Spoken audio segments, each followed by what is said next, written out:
Now, one of the first things to consider is what pedals will you ride. There are flat platform style pedals and then clips. Now, the majority of riders do ride clips.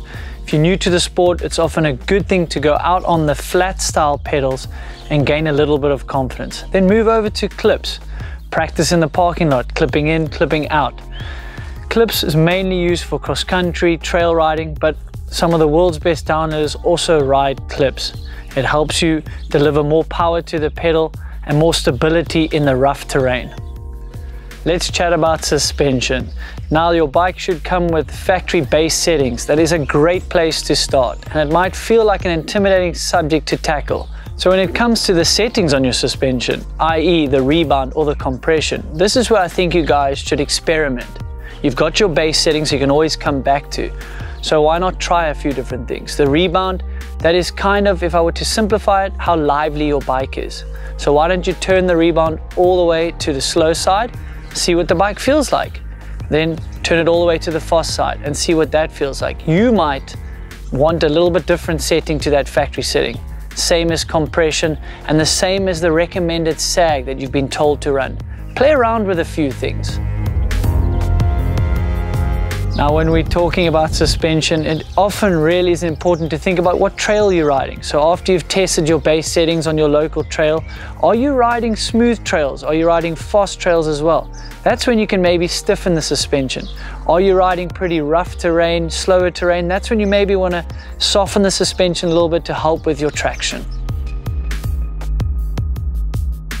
Now let's move on to how you set up your bar and your cockpit of your bike. A rule of thumb is the wider your shoulders are, the wider your bars should be. But let's not go too wide.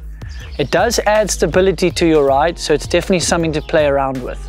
Now, grips is another thing that is all up to personal preference. There are a lot of different options out there, and I think if you're a rider that has bigger hands and maybe feel like you're gripping the bar a bit too heavily, why don't you try a grip with a bigger diameter? Same as if you have small hands. You can go for a much smaller diameter grip, and that'll give you the feel you're looking for. Now, when setting up your gear shifter, there are different options for where you want that paddle to be.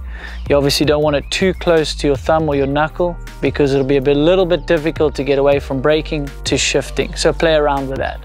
Now, when setting up your brake levers, there's a thing called throw. That is how far out does that lever actually bite. Now again, if you have long fingers or big hands, you might want to make sure that bites a little further from the bar. Vice versa if you've got small hands. Another thing to consider is the angle of your brake levers. Now, it's all good and well setting it up for flat ground, but often when you really need it at a good angle, and that's less vertical, because when you're going downhill, you want to still be able to reach for those levers. Now, a great innovation of the modern day mountain bike is the tubeless tire. And as it states, there's no tube in there. We add sealant, which helps with the thorns and punctures. Now, just because it's tubeless doesn't mean we can run too low a pressure. If you do that, the tire will often roll on the rim. So be wary of that. Again, personal preference though, go out and try different pressures in your tires. Now, when talking about tire pressure, the basics are, you want to put a little bit more pressure in the rear tire. You do still want to protect the rim.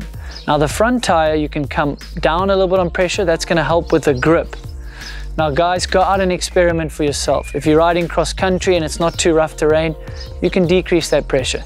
If you're a guy that wants to go ride trails or enduro and it's quite rough out there, bump up the pressure a little bit and make sure you do check your sealant regularly because it does dry up. Now, a small piece of setup that is sometimes overlooked is saddle height. Rule of thumb, have a little bend in the knees when you're at full revolution of a pedal stroke. The level of the seat is also an important factor to consider. Start with it as horizontal as you can compared to the ground and then play around with it from there. Some people like that the nose dips a little bit and some people want the nose a little bit up. That's for you to figure out. Now, we've spoken about a host of different topics when it comes to setting up your bike. It might seem a little overwhelming. Maybe go out there and try one or two of those topics at a time and get comfortable with that. Once you build confidence in your setup, it's really going to help you on your local trails and ride any other trail. Enjoy the ride out there.